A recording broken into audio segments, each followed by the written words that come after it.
كده كمزن جدا لما قبل بفهم جاري ده جي معرف ديك براغماتيز جي بعد قلت تفكرن هذا بيرا ام فيجن سياسات قوتن ام نخوازن وده مجي او تشقوتن بيلدرجي اشتي امضا كرن يعني مرد كرافيج مزن هم سر هذا بي اما دزانين استا امرو هر چار پارچه کردستان جو امیری دبینن افشار هر دچه کو بردوام دکه براشتی جی شرق سر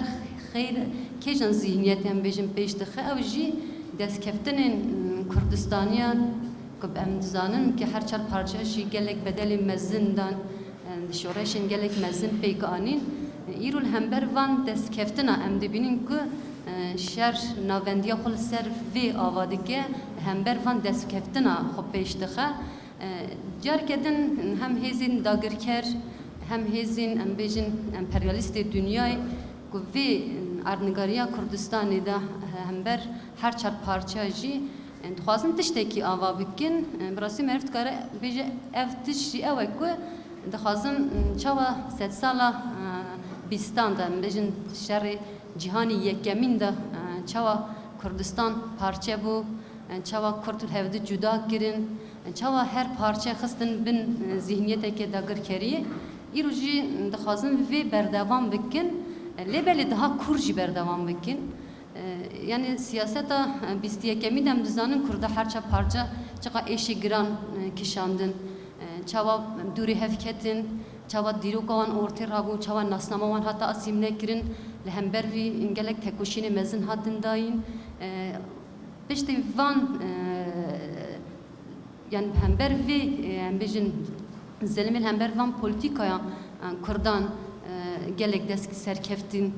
desk xistin her çar parça jem bijin hember hevdin naskirin pejkat li irut disa duxazın şart merci beri bidin peşiya kurdan duxazın jarek edini sistemek nu diji kurda ba afrinin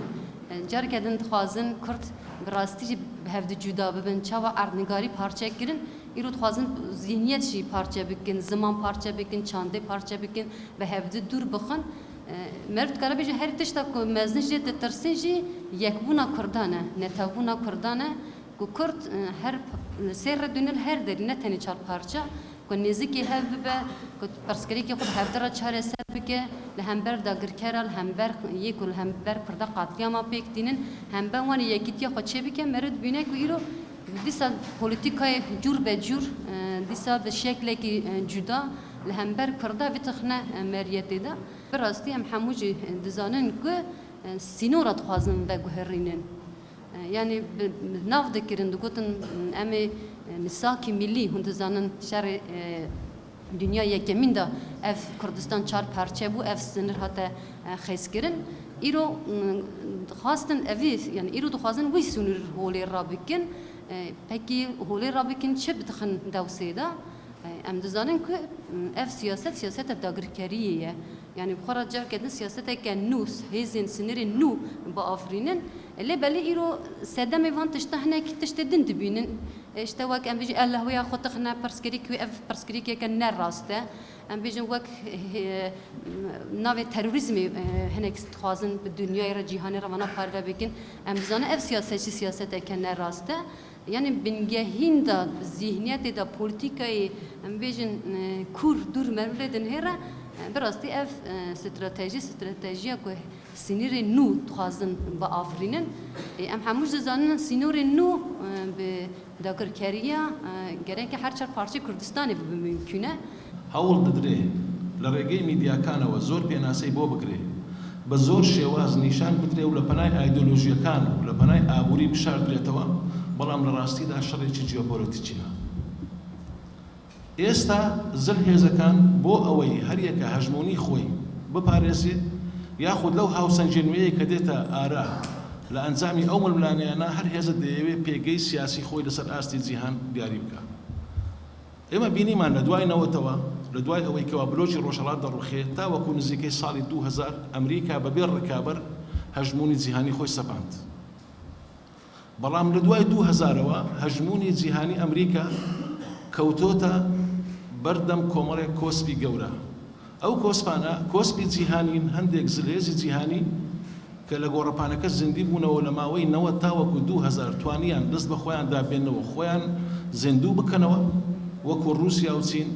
چ لەسەر ئاستی هەرێمایەتی وەکو ئەو هێزە هەرێمیانەی کە ئێستا بەشێک لە کوردستانیان بەسەر دابش کراوە ئەوانیش تورکیا و ئێران ئەوانیش ئەو دوو هێزە هەرێمیش وەکو هێزە جیهانیەکانی تر گەشانەوەیان بەخۆوە بینی لە بواری ئابووری لە بواری سەربازی و تەنانەت لە بواری سیاسی و کەلتوری و ڕۆشنبیریشەوە ئەو پێشکەوتنانە لەسەر ئاستی هەرێمی و لەسەر ئاستی نێودەوڵەتی هەژمونی ئەمریکای خستە ژێر پرسیارەوە وای کرد کە ئەمریکا چیتر وەکو پۆلیسێکی جیهان نەتوانێت سیاسەتەکانی خۆی بەڕێوە بباتە بۆیە ئەگەر تەمەشا بکەین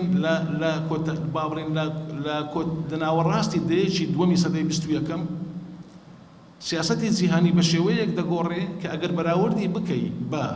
دەیەکی کۆتایی سەدەی 20ەم زۆر گۆڕانکاری جددی بەدی دەکەی تەماشا دەکەی لەسەر ئاستی تەنانەت لەسەر ئاستی کۆمەڵەی گران و لەسەر ئاستی ئەنجومەنی ئاسایشی نێودەوڵەتی ئەو بڕیارانەی کە پێشتر زۆر بە ئاسانی بۆ ئەمریکا بەڕێوە دەچووە سەر ئێستا بە ئاسانی بۆی بڕێوە ناچی بەڵکو تەماشا دەکەی لە تەنها لە ساڵی 2014 کاتێک داعش دێتە سەر ئارا و دێتە ئارا و شەڕی